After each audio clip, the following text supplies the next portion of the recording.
So today begins the 7-week long technical training series. Each week we'll be covering a different topic in TouchStone. During the sessions, I'll talk about technically how to do things. So how to use the TouchStone functionality on whatever portion that we're discussing. Then I'm also going to spend a significant amount of time talking about strategies around what you're doing in TouchStone. So not just how to do it, but why you would do it one way rather than another, what to be thinking about, why some things that you're about to build is important and how to use it. So you can look forward to not just learning technical things, but also learning strategic things about process development and about the use of TouchStone.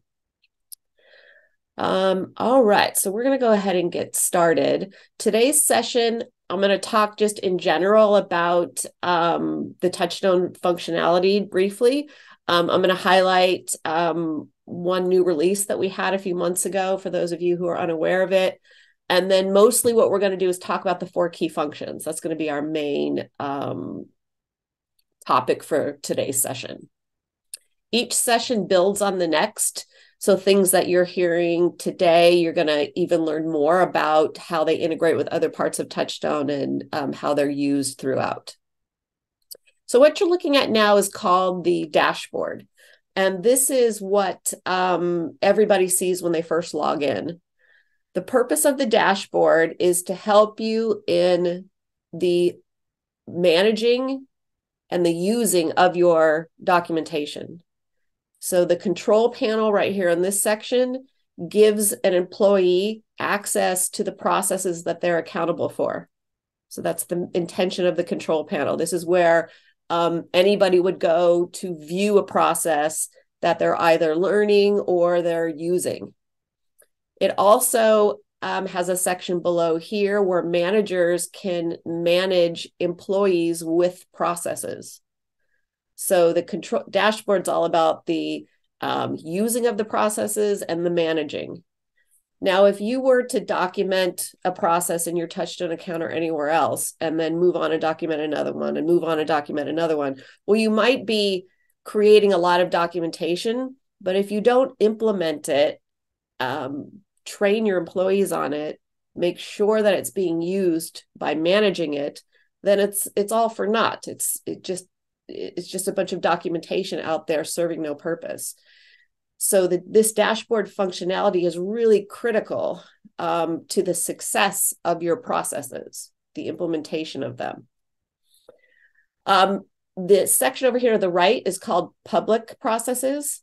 And this area here is where you would mark a process as public, meaning it is company-wide information. Public processes are meant to be processes that the entire business and everyone in it needs to have access to and needs to use.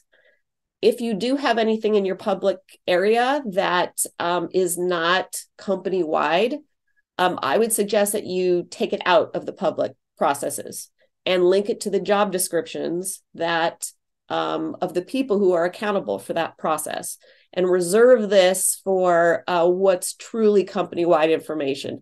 The danger of putting too much here in this public area is that you just have a massive list of processes.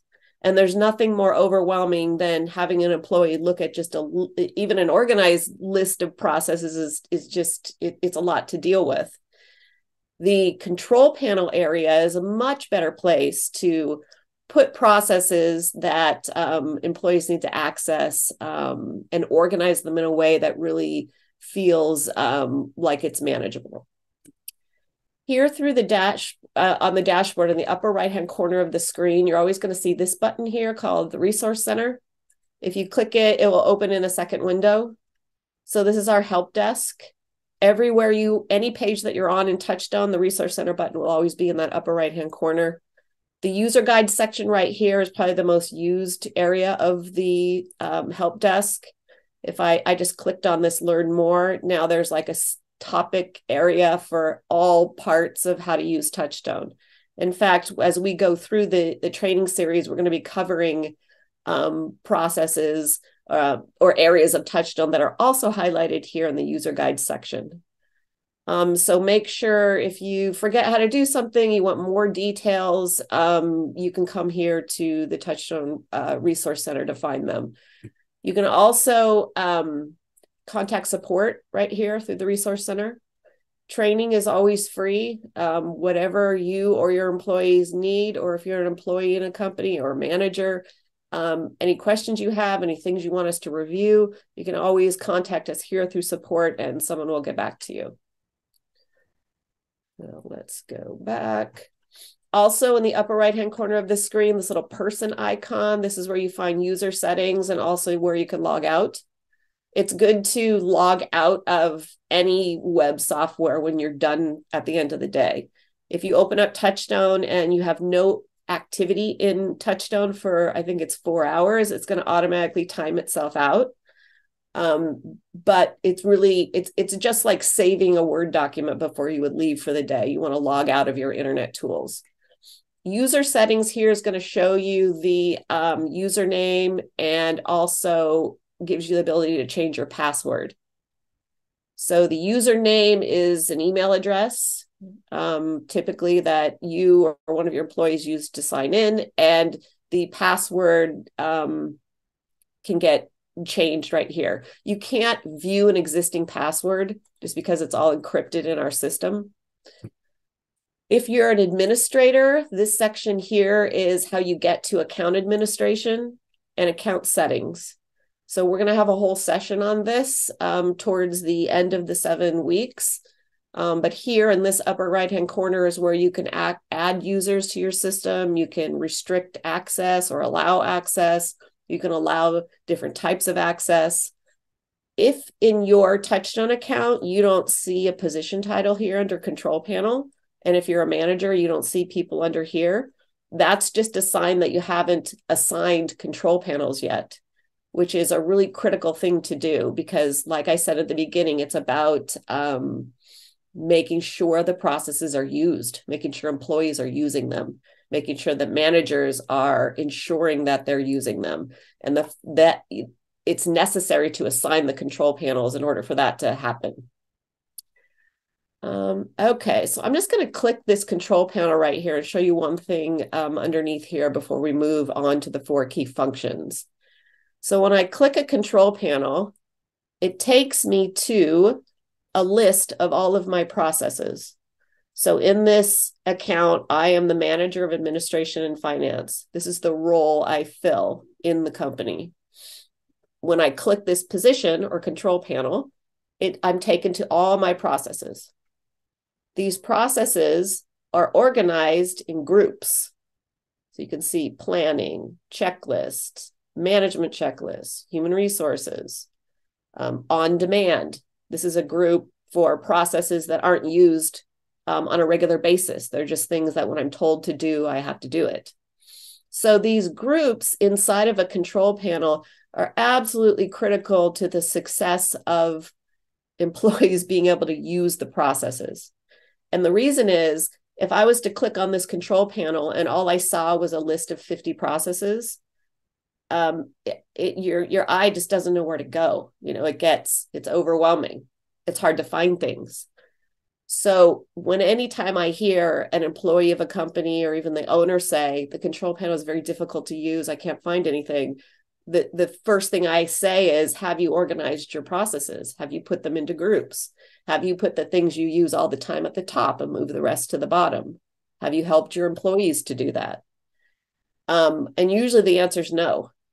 So here, if things are neatly organized, then I can see them clearly and all in one place. A few months ago, we had a new release called Process Assignment. And if you look over here to the right here, you see this box right here called Assignments, and this one right here called Completed Assignments. What this new functionality is about is it allows a manager to assign a process to their employee. So, and then it appears here in this assignments area. So this says search for candidates to interview for open positions. This is a process. This says key performance indicators. if I go over here and click on this little notes field, I can see any notes that my manager has left me. So this says complete for Q2. Oh, okay, I've got to do the key performance indicators for Q2. If I hit on this one, it says, we need a new customer service rep, follow up with this process and set up interviews for me. So what the employee does when they see this assignment is they select it. So here's the form that I'm going to fill out for key performance indicators. I click it, and then I would go in and fill this out with the appropriate information. I hit save and complete. And when I do that, it date and time stamps it and sends a notification back to my manager that I did it. The manager then logs in, they go to the form and they can print it or use it, but they know that I've completed it. So we're going to talk a lot more about assignments and why assignments are so important and how to use this functionality. But for those of you who haven't seen this yet, I just wanted you to know that this exists here, and it can be a very effective way to make sure your processes are being used, which, like I said, is the intention of the dashboard. Make sure they're being used. Make sure your employees are following them. Manage your employees with them. If I get sent an assignment and this key performance indicators process is fully documented, like it's got work plans in it, maybe it's got a video, it's got the form I fill out. If my manager says to me, complete this for Q2, I don't have any questions about that, right? Because everything I would ever need to know about how to do this is in the process. So it's kind of a beautiful thing when you think about it, because you can, as a manager, you can delegate in a very clear, sustainable way. All right. And like I said before, we're going to talk a lot more about how to use process assignment. So I'm going to go over here to the 4 key functions and choose one of the key functions. The 4 key functions is simply a place where all of the processes that are in your TouchStone account are organized. Every process that's in the system is going to be here in one of these 4 key functions or another. If you're not an administrator, so if you're an employee, you're a manager of a department, you haven't been made an administrator of TouchStone, you don't even see this 4 key functions. So those of you who aren't administrators on the line now, if you're wondering why you don't see it, it's because you're not an administrator. Although I still think it's good for you to be here and listen to what the 4 key functions does, because you're seeing the results of it in the other parts of TouchStone that you do have access to. The reason we strip this away for non-admin users is it simplifies the whole system for people. If I'm a read-only user that just needs to read and use my processes, all I really see is the dashboard here. I can see the org chart just to see the structure of the company, but all I really go to is the dashboard. So here in the 4 key functions, we have processes that have been created and organized. The first function here is called guiding the business. And this key function is for processes that are used to guide your business and its employees. So it's going to be management. I just collapsed over here so you could see the sub-functions or categories that I have in guiding the business. Management, strategy, board and meetings, employee management, training. If we go to the next key function, getting the business, this is for all the processes related to getting new business, advertising and sales. And if I collapse again, you'll see the sub-functions I have here: sales, advertising, marketing strategy, sales management, estimating if you are, in a business that estimates things. So everything related to getting new business in the door. Running is the next key function. This is the office processes. That's one way to look at it. These are all of the support processes for that the business needs. I'm going to shrink this down again. Recruiting and hiring, finance, bookkeeping right here, financial management, kind of the higher level financial processes, human resources, information technology, and administration. These are typically the key functions that I would see in most industries inside of running the business. Then lastly, we have doing the business. So doing the business is the delivering of your products or services. So once something's sold over here, these processes start. This is the delivering of those products and services. So these sub-functions, these categories here, have to do with what industry you're in, really. So depending on your industry, these would be different. They're what you want to do when in your doing the business function is think about what are the categories of work in what you deliver. Customer service or client service, that can be a bit of a generic one. Depending, most industries have customers or clients they have to serve. So this would probably be a good one for most businesses. Production or operations management, service management. So the process is for managing what's happening in operations. Warehouse, if you have a warehouse, service delivery, materials or equipment, if your business deals with that. So those are how we define the 4 key functions. Having said that, you can edit the title of any of these. So if you don't like doing the business, you want to call it something else, all you need to do here is go to edit function title, type in whatever you want to call it, and then hit save. And now you see that's changed. It's changed here. It's also changed over here in the navigation. So if the guiding, getting, running, doing terminology is confusing to you, like it just doesn't stick with you right away, then change it. Make it work for you. Feel comfortable with it. What I would say is to try to stick to the general subjects, though.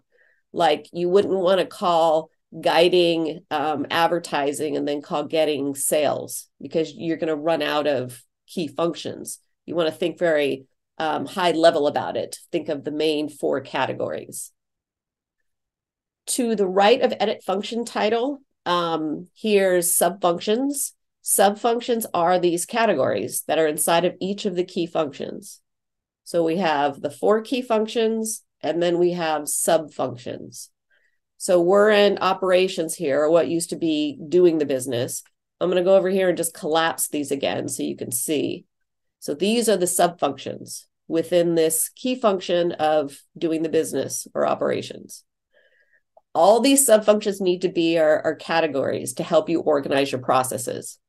So to add a subfunction, click on subfunctions, pretty simple, create, and then you type in the new subfunction and hit save.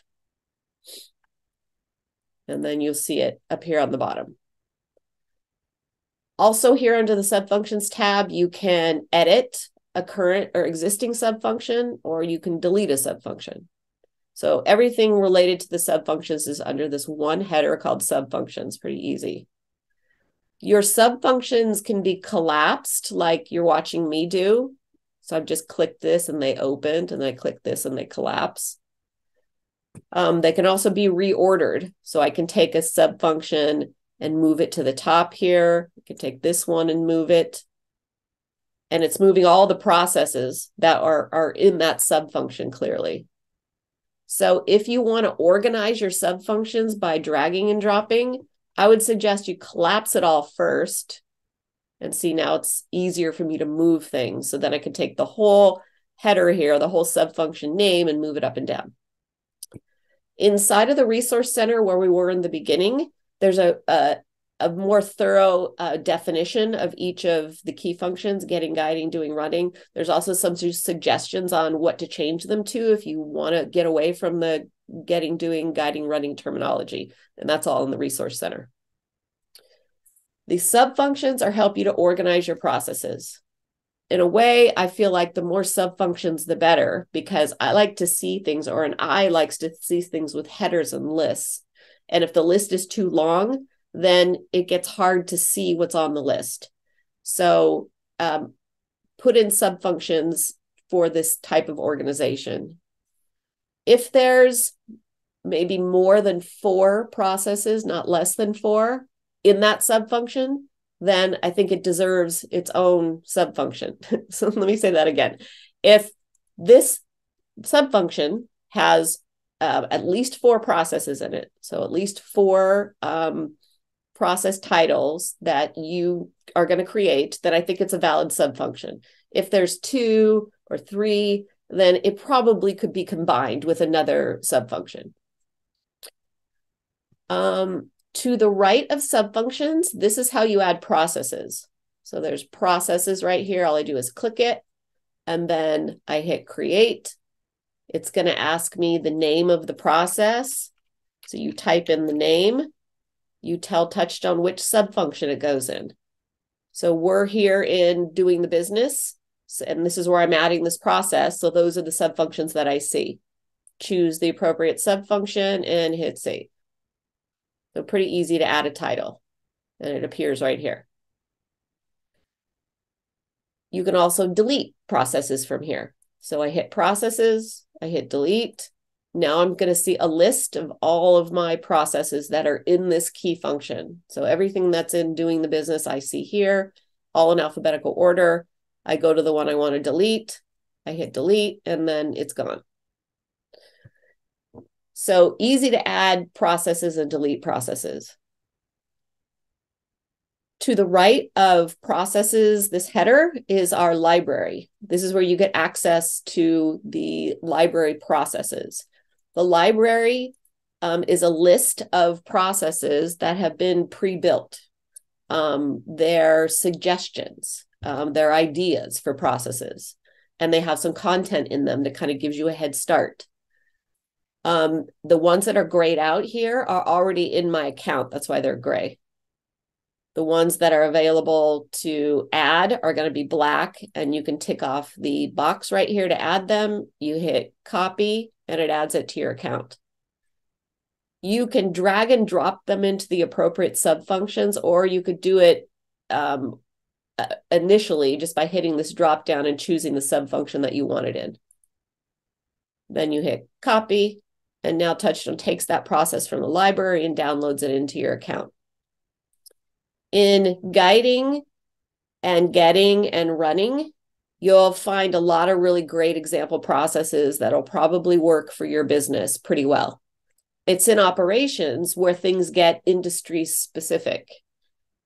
So our library will help you quite a bit, again, in these 3 key functions, at least 3 of them, and a little or more in these 3, and a little bit maybe in operations, but not, things are not as boilerplate as they are in the other of the 3 key functions.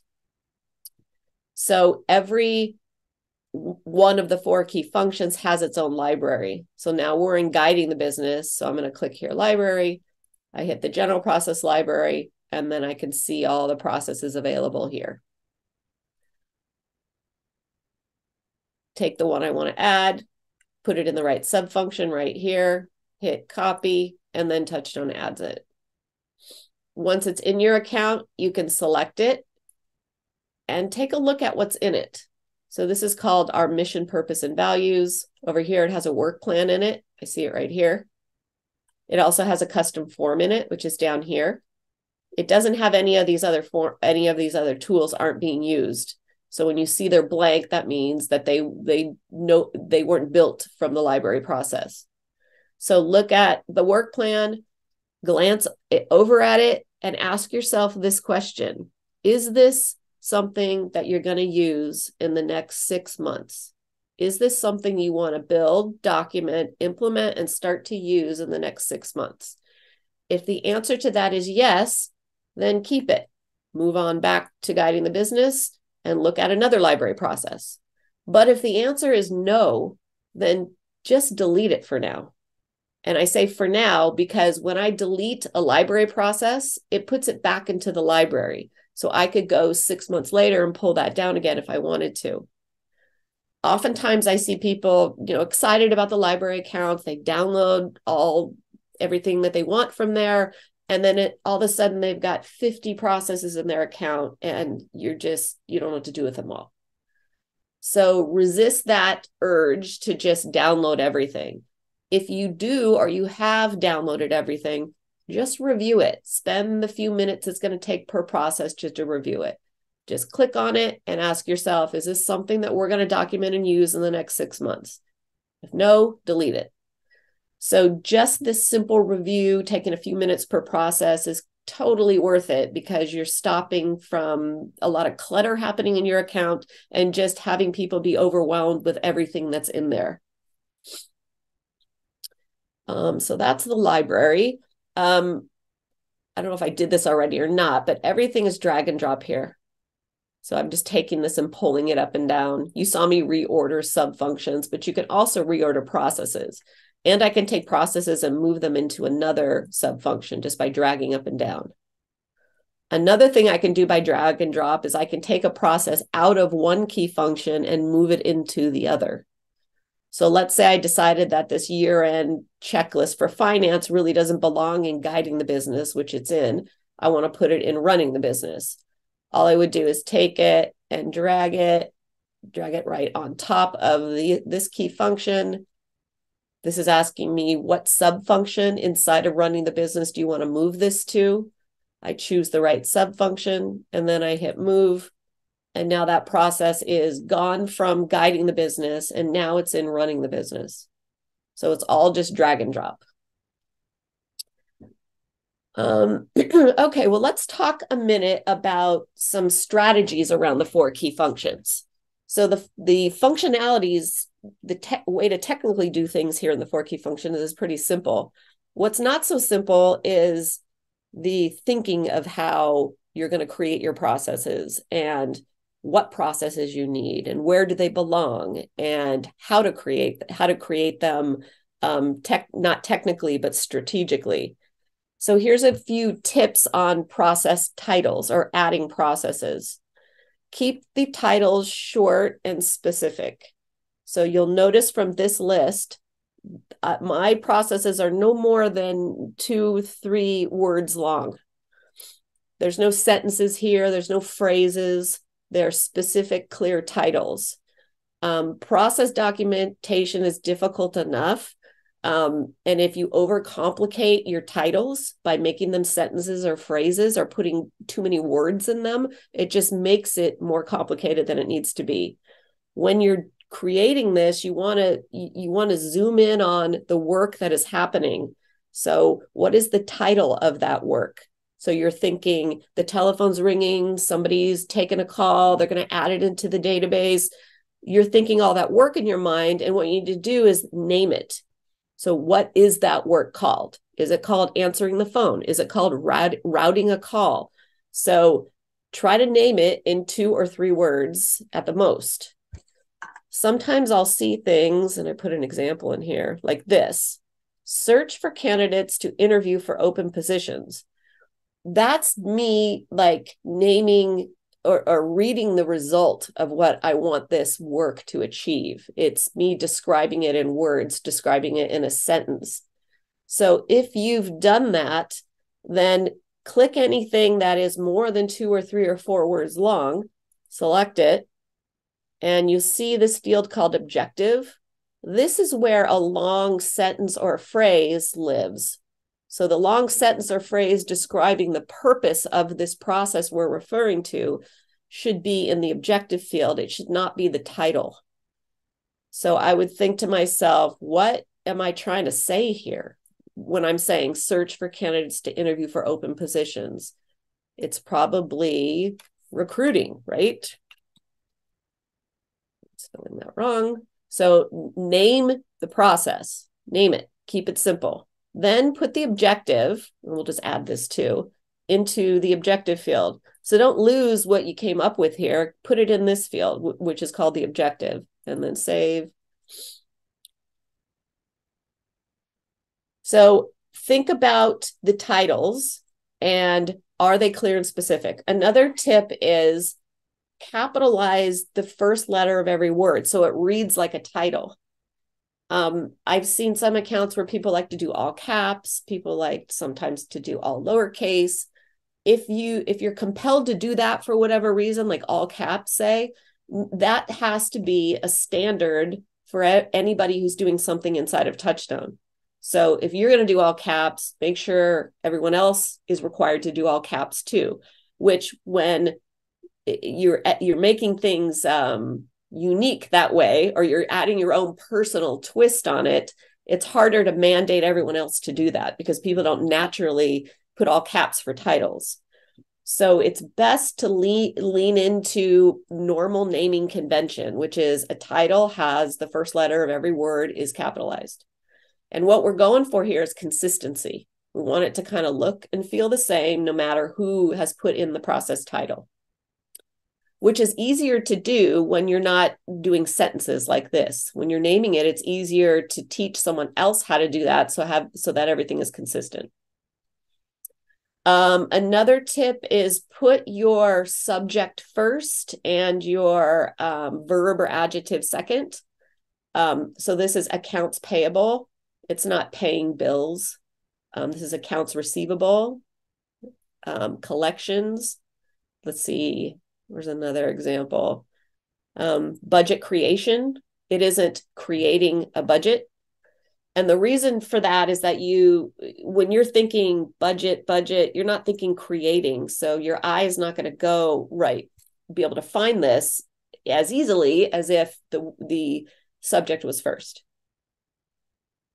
Another thing that happens here in the 4 key functions is you start to struggle with what is a subfunction? What is a process? What is a work plan within a process? So that's the outline that I'm talking about. So the outline of the 4 key functions starts with these 4 key subjects, big, broad subjects. Then we drill down to categories within that, recruiting and hiring. And then we list processes. And then if you click a process, you have work plans within that process. Some of you may not have gotten this far with TouchStone yet, but this is something that you'll eventually see. You'll see the key function, the subfunction, the process, and then the tools within that process. That's the outline. So 4 key functions, subfunctions, process, and then tools like work plans. Sometimes a process has more than one thing that happens in it, more than one workflow, more than one result that's achieved. So when we're doing new employee interviewing, I have to screen the initial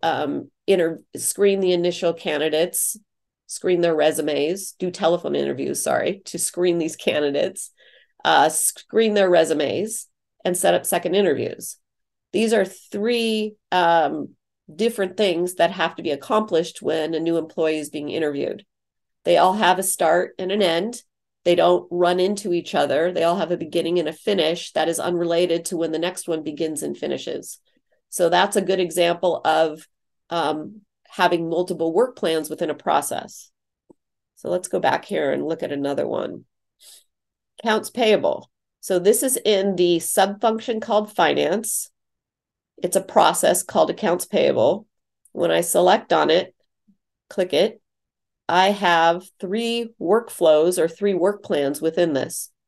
How to pay things with paying an invoice, how to pay a special invoice, how to pay things with a credit card or an ACH payment, how to make check payments. So there are 4 different ways that bills are paid. And so I need 4 separate work plans with 4 separate step-by-step tasks to achieve that. Now, why this gets confusing is instead of having a process called accounts payable, you could have created 4 processes, one called invoicing, one called special invoicing, one called credit card, and one called check payments. 4 separate processes. And within each of those 4 processes, there would be a work plan for each one of these. The issue with that is it creates more, and more isn't necessarily better. I have a finance list right now that is this long. If I were to take those work plans and make them process titles, I could easily double, triple, quadruple the number of processes I have here in my finance subfunction. And that's not necessarily better because it's just more processes. This is one of the arts of process creation. It's not a science. I mean, there's not a right answer to this.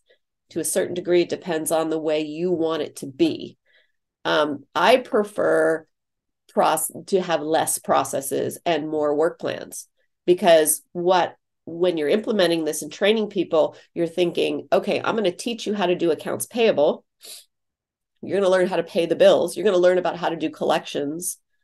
And I'm going to click this process called accounts payable. Now, everything you need to know about how to pay bills is right here in this process, all of it. So it's combined. The like results are combined. The only reason this wouldn't work out well, the way we've done this accounts payable process, is if one position from the org chart paid the bills for invoices and special invoices, and then another person, totally different position, for whatever reason, paid bills by credit card and check payments. So this is done by two separate positions. And I don't want one person or position to know how to pay bills with invoices. So the process is linked to a job description. So right here you see this process is linked to a position on the org chart. It's linked to the manager position, to the bookkeeper. It's not the work plan that's linked, it's the whole process. So when I link this process to bookkeeper, that person will be able to see those work plans. So if it's split, so if one position was responsible for invoices and special invoices, say it was the admin assistant, and then the bookkeeper did credit card payments, well, then that would be a reason to have two separate processes as opposed to all these work plans being in one. The library processes are meant to give you kind of a head start on this, or at least some examples of how we would suggest you do it. So take your lead from the library processes if that works for you. And then from that point forward, just remember that like results could be inside of one process. Also, one tip about the 4 key functions that I said before was these 4 key areas are big, broad subjects. And within each of those, you have all these sub-functions or subcategories. So you wouldn't want to make running the business, recruiting and hiring, right? Because you're going to run out of the 4 key functions. If based on what I'm saying now, you're thinking to yourself, maybe you want to go in and relook at your sub-functions. If you decide that you want to break a process apart or put 2 processes together, it's pretty easy to do that. Like, let's say I wanted to combine collections with accounts payable because I want it to be together.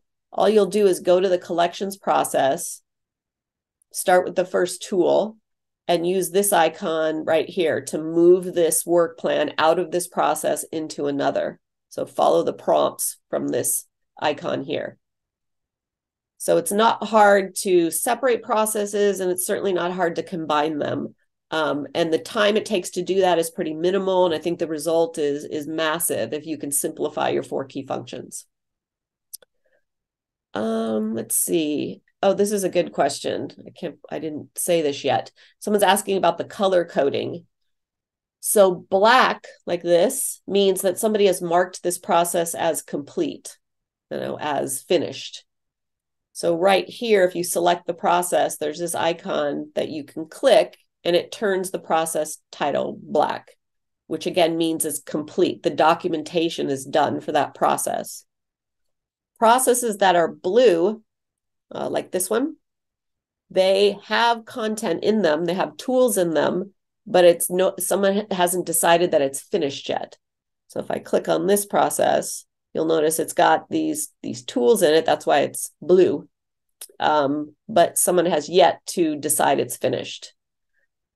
And then a red process, I don't know if I have any red in here. But anytime you see a red process like this one, strategic alliances, it means that it's just a title, that the documentation has not been created yet. No one's even worked on it. It's just a title. So if I click on this process, you'll see it's completely blank right here. The minute I build a work plan, just put a work plan in, TouchStone will turn it blue. And then when you're finished with it, you manually turn it black. So a goal would be, if you're glancing through your four key functions, a goal would be to have a lot of black, a little bit blue, and some red. It shows your progress. So how many processes have you actually documented fully? This is also a good question. Yeah, when I mark a process as complete, like this one is black, if I uncheck that, then it becomes incomplete or uncompleted. And you'll see it's blue now. So just because you mark it as complete doesn't mean you can't go back later and decide it's not complete and turn it back blue. Let's see, anything else about that? Okay, so let's run through a few examples on or strategies on how to start with your four key functions. So this is for people who have already started, because this might be a new plan for looking at it again. It's definitely for people who haven't really finished their four key functions yet. So one strategy is to, depending on the size of your business, is to get your managers together. So if you're looking at your org chart, it would be everyone on this row. Definitely the head of each department. If your business isn't that big yet, you could take, your best employee from the department down here. But typically it would be this person, and this person, people that you have department meetings with or management meetings. Sit down with them, have TouchStone open, and start to brainstorm what processes are needed inside of each of the four key functions, because your management team kind of lays over the four key functions. So guiding the business, this is kind of for everybody, right? Because it's all the management processes that are used. It's the business strategy processes. So this is for everyone. Getting would be just your sales and marketing department. Running is going to be your office manager, finance director, whatever the position is for this area. And then operations, that's your operations manager or your service manager or your production manager.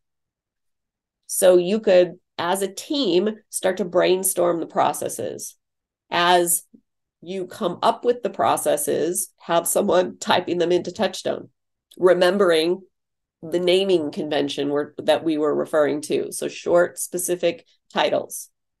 You could even start to think, if people are throwing out ideas, once you've got the process titles down, people are throwing out ideas for other work that happens, you could start to add work plans too. So if somebody says, well, we need to sponsor baseball teams, well, you have a title called public relations. So maybe that is a work plan within this. So add it as a work plan now. You could start to think of in workflow order. So have the team there start simply, the phone rings. So we need a telephone answering process. Then the receptionist routes that person based on what they're asking for. So it's a sales lead. So then that goes to the next step, which is qualifying that lead. Okay, now they're qualified. What do we do with the unqualified leads? Well, that's another process. Now the lead is qualified. Is a sales appointment set? So then this is the initial sales appointment. So you just kind of walk yourself through it, thinking of the flow of what's happening in your business. So you want to put your entrepreneurial management hat on here and try to look at your business from above and see the connecting parts of it. See where things start and how they travel to where they finish. And view it in an outline format where you're thinking which key function, which sub area, which process title. Another way to do it is to get even your employees, but definitely your managers, to start making you a list of the work that's happening in their department. This way is effective, but gets a little messy because when people are listing out work, they're usually listing out activities, like the telephone's ringing. So that the telephone rings, then I do this, then I do that. So they're listing steps. But from that list or those steps, you can then devise what process is it. You could also do this from existing job descriptions. And so I have an example of that right here. So this is a list of activities that were created for sales. It also could come directly from a pre-existing job description that you have. So this says greeting customers, responding to questions, improving engagement with merchandise, and providing outstanding customer service. So you ask yourself, what are the processes that are being referred to there? Because this statement's a bit messy. Like, I can't really say to someone, this is your job, go do it. There's no way to train someone with this information. You could set an expectation, but to expect that they're going to be able to do all that you're describing is unlikely. So dissect it. Greeting customers. Well, we need a telephone answering or greeting customers in the at the front desk. Responding to questions. So this is maybe like frequently asked questions that could be inside of this greeting customers process. Improving engagement with merchandise and providing outstanding customer service. If this, we could have a merchandise engagement process, and it could be a set of ideas on how to engage the customer with the merchandise. Providing outstanding customer service. Well, you definitely need a customer service process, which explains your customer service standards, techniques for customer service. Operating cash registers. Well, that's pretty simple. You need a cash register operations process. Managing financial transactions. So you get the idea. You look at these work items, tasks sometimes, and decide what process is being referred to here. Then what you've done is you've taken something that's kind of good, but a bit messy like this and hard to train someone and all that, and you've turned them into processes that can ultimately be documented. So you are not just saying to someone, I want you to provide excellent customer service. You're saying, I want you to provide excellent customer service, and this is how you do it. Here's the process for that. Study it, learn it. Sometimes you'll get things like this down here where there are requirements or things that are more subjective, like a professional appearance. Well, if that's important to you, then you need to have a dress code process. So you can take things that are intangible or subjective, and you can make them objective. Like, be a good manager, manage the sales department. Well, how do we make that? How do we objectify that? Well, we have to have a process or processes for how to manage. So multiple ways that you can brainstorm your 4 key functions. I think getting your employees involved from the onset is a really good idea. Because the sooner you can get them acclimated to TouchStone and understanding what it is, the better. It's much harder if you document everything and then you say, okay, here it all is. It's like sometimes employees don't feel like they've had a voice in it, or they don't have an understanding of what it is or context for it. So there's a tendency to resist it at that point. So getting people involved, even at this initial stage of just listing out the processes, can be really a valuable thing to do. Definitely when you get to the documenting. Someone's asking a question about the tools. So I've got a little bit of time here, so I'm open for questions at this point, but I'll go in and answer your question. So let's go to sales follow-up just for fun. So this is a process called sales follow-up. This is a library process, by the way. There's a few work plans in this process. And he's asking how you make a script. So every tool that you're seeing over here to the left, to create one of these templates or tools, you just hit the plus sign here. So to make a script, you'd click this and you title it. Let's call this FAQs for sales. So you give it a title. See, I'm breaking my own rule right here. Remember, first letter of every word.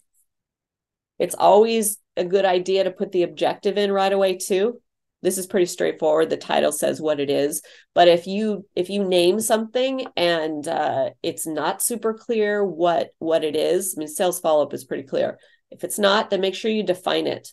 Because sometimes what will happen is you'll document, you'll put process title in, and then you'll come back a few days later and wonder, what did I mean by that?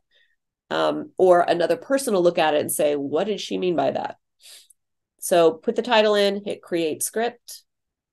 And then here you have the script template appears. Right down here, I can see the script template that's there.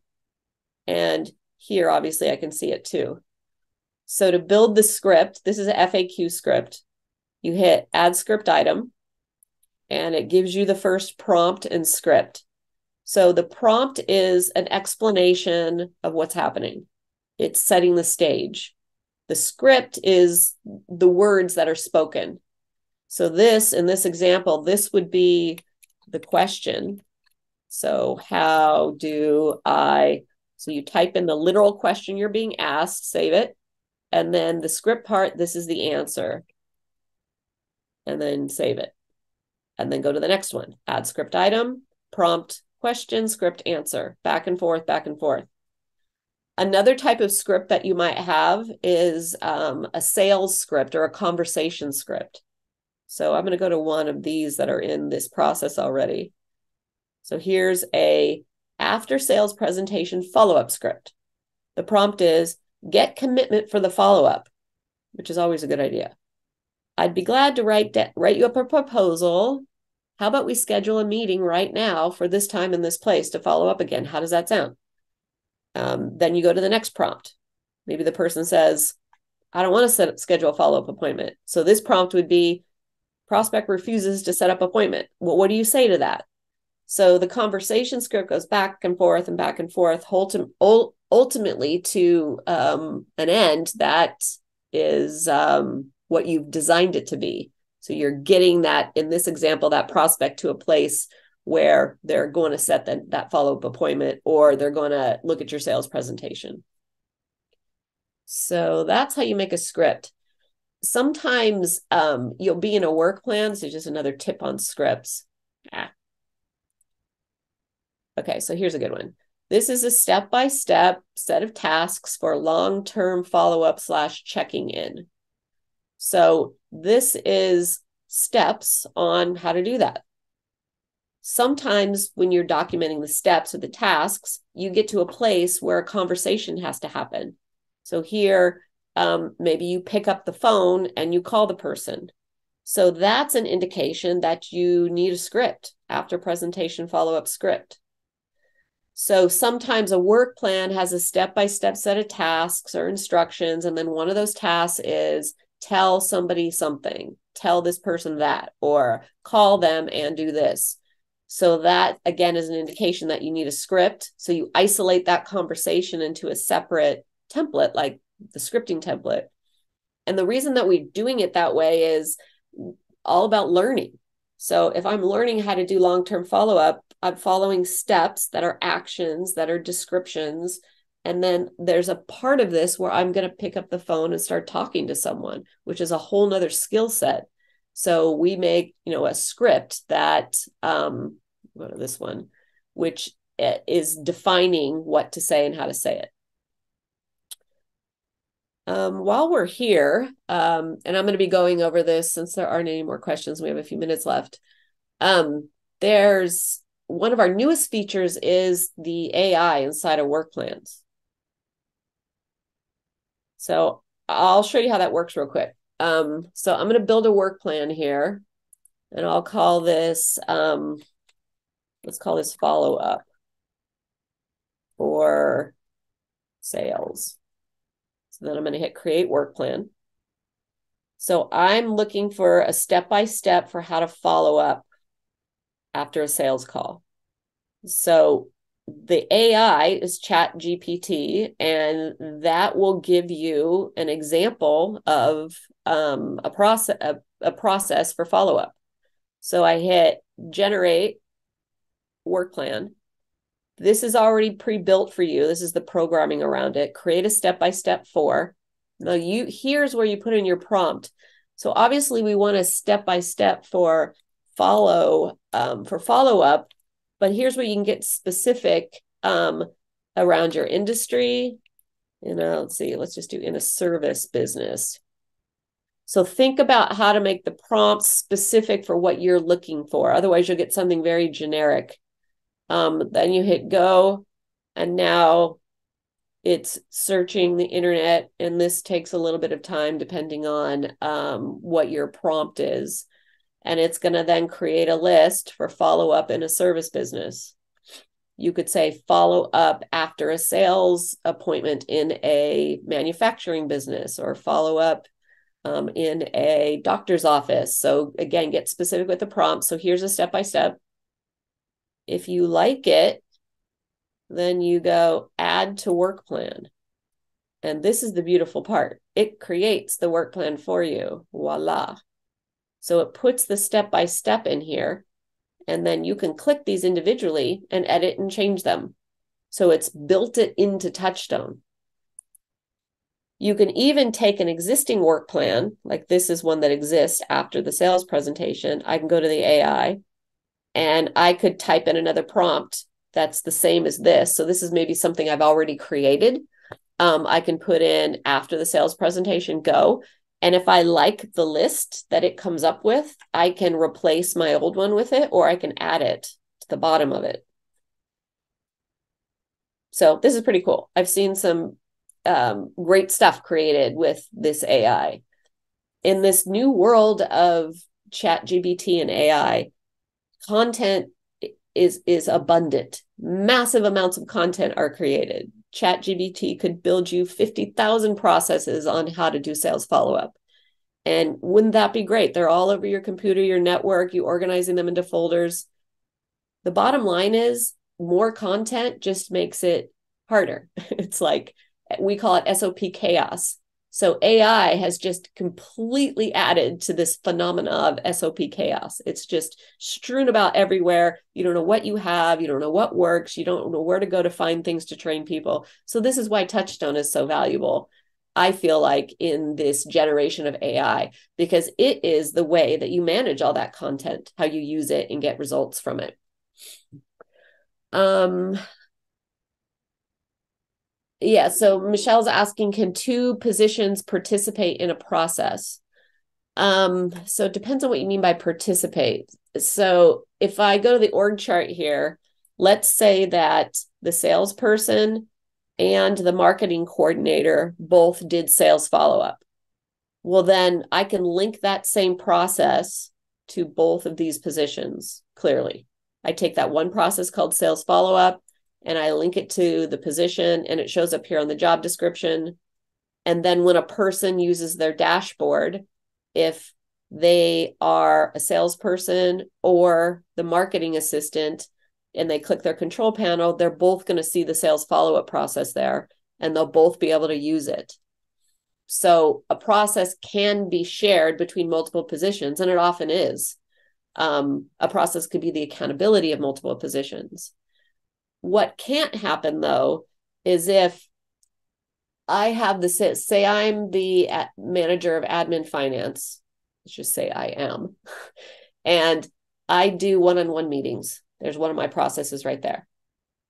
Another manager, like the manager of administration or of operations or the sales manager, also does one-on-one meetings. So we share this process. We follow the same process for that. If I go to this process and I go to this custom form and I create a custom form and I put this in for my employee, Bob, and I fill all this out and I save it, the only person who can see this is me and my manager. So if your question is, can two employees share a process in its completion, then the answer is no to that. The only one who can see this is me and my manager. So in other words, another position couldn't call up this saved form and add stuff to it for me or with me. Did that answer your question? Hopefully. All right, so we are to the end of the hour. From this meeting forward, I'm going to start to do a process of the week. this session, since it's kind of about TouchStone globally and specifically on the 4 key functions, I didn't have time for it. But as we go forward, I'm going to be adding a process of the week to these sessions. And I'll go and just randomly pick a good process from any one of the libraries here. And I'll highlight it for you. I'll explain to you what it is and how to use it and how to get results from it. Next week's session is going to be one of my favorites, and it's on organization strategy. So I'm going to talk about technically how to build and use the org chart, which is pretty straightforward.